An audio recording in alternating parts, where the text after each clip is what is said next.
नमस्कार, अमर उजाला काव्य देख रहे हैं आप। मैं हूं दीपाली अग्रवाल और इस समय हम मौजूद हैं अलंकरण समारोह में अमर उजाला के शब्द सम्मान 2025 में। और मेरे साथ हैं ममता कालिया जी, जिन्हें इस साल आकाशदीप सम्मान से सम्मानित किया जाएगा। ममता जी, बहुत बहुत स्वागत है आपका और बहुत बहुत सारी शुभकामनाएं आपको आकाशदीप सम्मान के लिए। दीपाली, धन्यवाद दीपाली। कैसा महसूस कर रही हैं आप इस समय? बहुत अच्छे महसूस कर रही हूँ क्योंकि साहित्य से संबंधित बहुत कम होते हैं आयोजन, और इस आयोजन के बारे में हम बहुत सुन चुके हैं और बहुत प्रतिष्ठित लोगों को ये मिल चुका है, इसलिए इससे सम्मानित होने का अनुभव अपने आप में बहुत निराला है। मैम, आपकी जितनी भी कविताएं हैं, आपका जो लेखन है वो स्त्रीवाद को बहुत मुखर होकर बताता है, लेकिन कई बार कहा जाता है कि स्त्रीवादी होना कई बार परंपराओं के विरुद्ध हो जाना है। आपका क्या कहना है? देखो, ऐसे है कि स्त्री है, इसलिए स्त्री की स्थिति का हमें बेहतर संज्ञान तो है ही, और स्त्री के पक्ष में बोलते हैं, इसलिए हमारे ऊपर स्त्रीवादी का लेबल लग जाता है। लेकिन देखा जाए तो मैं स्त्रीवाद का उस तरह से समर्थन नहीं करती जिस तरह से बहुत ही प्रचंड स्त्रीवादी करते हैं, क्योंकि वो अपने ऊपर एक छाप लग जाए या एक ठप्पा लग जाए तो उसमें आपका लेखन सीमित हो जाता है। कई बार पुरुष भी बहुत अच्छे होते हैं। अगर ये इस संसार में और समाज में अगर ये ना होता कि अच्छे पुरुष होते ही नहीं तो परिवार ही नहीं बनता, समाज ही नहीं बनता।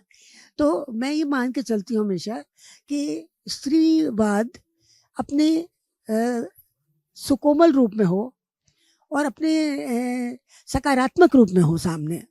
मैं ये नहीं चाहती कि वो कभी भी प्रचंड और प्रतिशोधात्मक बने।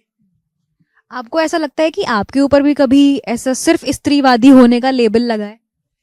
हाँ, लोगों ने लगाने की कोशिश की, लेकिन मैंने हमेशा ये चाहा कि मुझे उस कोष्ठक से बाहर रखें, क्योंकि किसी भी कोष्ठक में रहना मुझे स्वीकार नहीं।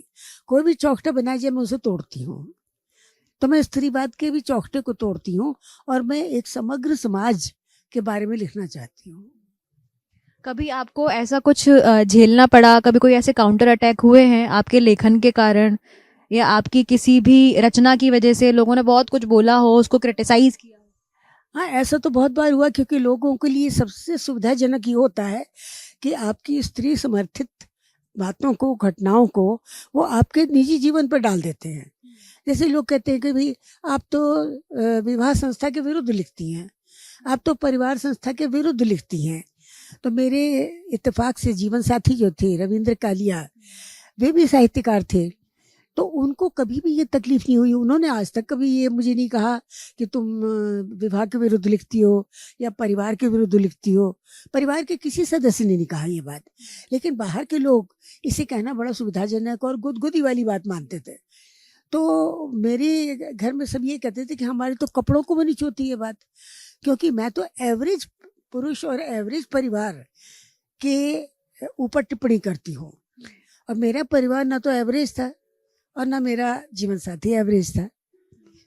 तो इसलिए मैं मान के चलती हूँ कि हम उन रूढ़ियों को तो तोड़ेंगे ही तोड़ेंगे, क्योंकि ना जाने मेरी कितनी सहेलियां हैं, मेरी कितनी कलीग्स थी जब मैं काम करती थी तब, कितनी थी जो कि प्रताड़ित होती थी, घर में परिवार में प्रताड़ित होती थी। और ये बात केवल अपने जान पहचान वालों के लिए नहीं है, ये पूरे देश में आप देखिए या पूरे विश्व में आप देखिए, तो स्त्री हमेशा रिसीविंग एंड पर रही है। वो कुछ ना कुछ कहीं ना कहीं सताई जाती है। सबसे ज़्यादा आत्महत्याएं स्त्रियां कर रही हैं, सबसे ज़्यादा हिंसा उनके खिलाफ हो रही है, सबसे ज़्यादा यौन हिंसा उनके खिलाफ हो रही है। तो आप ये देखिए कि जाहिर है कि एक बहुत बड़ा इशू है, हम इसको ऐसे ही नहीं छोड़ सकते हैं। और अगर इसमें से कोई रास्ता निकलेगा वो तभी भी निकलेगा जब विचार विमर्श होता रहेगा। तो स्त्री विमर्श को चाहे लाख आलोचना करें आप, स्त्री विमर्श अपनी जगह पे मौजूद रहेगा। हाँ, वो इतना नकारात्मक रूप न ले कि समाज की संकल्पना खत्म हो जाए। मैम, लेकिन अभी आपको ऐसा लगता है कि आज के समय का जो स्त्रीवाद है, क्योंकि बहुत सारे लोग इस विषय पर लिख रहे हैं, आप तो सोशल मीडिया पर भी काफी एक्टिव रहते हो, आपको लगता है ये जो स्त्रीवाद है ये बहुत विकृत हो गया है, शायद कुछ विषयों की वजह से या कुछ ऐसी टिप्पणियों की वजह से? देखो ऐसा होता है कि हर आंदोलन का एक मकसद होता है। स्त्रीवाद का भी एक मकसद यही था कि स्त्री की स्थिति के ऊपर दृष्टि डाली जाए, उसके प्रति सचेत किया जाए लोगों को। सचेत करने का काम तो हो गया, लेकिन अब स्त्री के अंदर अधिकार चेतना भी आ गई, न्याय चेतना के साथ अधिकार चेतना आ गई। तो अब वो डिमांड करती है, लड़की की मुझे शादी नहीं करनी तो मैं नहीं करूंगी, मुझे परिवार के साथ नहीं रहना तो मैं नहीं रहूंगी, अगर मेरी अलग शहर में नौकरी है तो मैं जाऊंगी। तो ये सारी बातें अगर आप इसको कहेंगे कि भाई ये तो बहुत अतिवादी रूप है, तो ये झेलना पड़ेगा। एक्चुअली मुझे लगता है कि अब परिवार का जो कॉन्सेप्ट है, आइडिया है, वो बिल्कुल नया बनाना पड़ेगा आपको। वो पुराने ज़माने गए जब स्त्रियां जो है सुबह उठती थी पहले और फिर वो करती थी, वो नहीं उठना चाहती पहले, वो समय पे अपने समय पे उठेगी वो। तो मैं सोचती हूँ कि ये स्त्री के लिए ज़्यादा सुविधाजनक है। जो आज की डिमांड्स हैं वो होनी चाहिए, बस वो अतिवाद ना ले हो। ये किसी भी चीज़ की अति बुरी होती है, तो स्त्रीवाद में भी अगर इतना अतिवाद आ जाएगा कि संबंध बनाना ही मुश्किल हो जाए और स्त्री को देख के लोग डर के मारे भाग जाएं, तो बहुत गलत होगा ना। मैम, जीवन के, साहित्य के, समाज के इतने सारे अनुभव के बाद क्या आपको लगता है कि एक जगह का स्त्रीवाद, जो भारत का स्त्रीवाद है, संभवतः वो अमेरिका या रशिया या जर्मनी के स्त्रीवाद से अलग है? हाँ बिल्कुल, बहुत अच्छा प्रश्न तुमने किया है। वाकई में देखा जाए तो देखो 60s में जब हम विद्यार्थी थे, उस समय हमने सुना था कि भाई न्यूयॉर्क में ब्रा बर्निंग एजिटेशन शुरू हुआ, मूवमेंट शुरू हुआ कि चौराहे पे स्त्रियां अपने अंतर वस्त्रों को आग लगा रही हैं। तो मुझे लगता है कि वो एक वाकई में एक बहुत ही जिसे कहना चाहिए कि बहुत बढ़ा हुआ रूप उन्होंने दिखाया, उसका प्रचंड रूप। क्योंकि मैं नहीं सोचती कि केवल आप अपने कपड़े जला दें तो उससे कोई बहुत बड़ा संदेश जा रहा है। पर ठीक है, तो आपकी चॉइस है, आप पहनने चाहते हैं अंतर्वस्त्र तो पहनिए, नहीं पहनना चाहते ना से। आज फिर से वो चीज़ आ गई है, सामने आ गई है। लेकिन ये चीज़ें मुझे लगता है कि ये बाहरी उपकरण हैं, ये किसी आंदोलन के ये बाह्य उपकरण हैं। तो जो पश्चिमी समाज है उसमें हमेशा आप देखेंगे कि बाह्य उपकरण जो है वो प्रमुख हो जाते हैं और धीरे धीरे सारा मूवमेंट उसी पे आ जाता है। मैरी मैकार्थी वगैरह ने जो नॉवेल्स लिखे उस समय के ज़माने में, और सिमन डे बोवेयर को जो गलत कोट किया गया, सिल्विया प्लाथ को गलत कोट किया गया है। सिल्विया प्लाथ का उन्होंने कहा कि उसके हस्बैंड ने उससे कहा टोमेटो सॉस की बोतल दे दो, और इसी बात के ऊपर वो चिल्लाने लगी जोर जोर से। तो ये तो बिल्कुल जैसे लगता है जैसे विकृत, और जो तुम अभी शब्द कह रही हो विद्रोही, विकृत, और हम जिसे कह सकते हैं कि एबनॉर्मल, है ना, एबनॉर्मल किस्म की स्त्रियों को उसमें शामिल किया गया या बताया गया। ऐसा मैं नहीं सोचती कि ऐसा हुआ होगा। इस चीज़ को बहुत ज़्यादा बढ़ावा दिया गया, और ये शुरू तो विक्टोरियन एज में शुरू हो गई थी, जिसके बारे में कहा नहीं गया। जैसे वदरिंग हाइट्स है, एमिली ब्रॉन्टे का उपन्यास, उसमें कैथी जो है, कैथी लगातार एक डैमेजिंग रिलेशनशिप में है हेथक्लिफ के साथ, और हेथक्लिफ उसे ना छोड़ता है, ना त्यागता है, और ना पूरा एक्सेप्ट करता है। तो इस तरह के बहुत हुए काम। टॉमस हार्डी ने बहुत लिखे हैं इस तरह के उपन्यास, और एमिली ब्रॉन्टे ने लिखे हैं। तो मैं समझती हूँ कि जब हम लिखते हैं या चित्र बनाते हैं या किसी मूवमेंट के बारे में बोलते हैं ना, तो थोड़े से हम अतिरंजना से काम लेते हैं, और वो गलत भी है क्योंकि उससे गलत संदेश जाते हैं।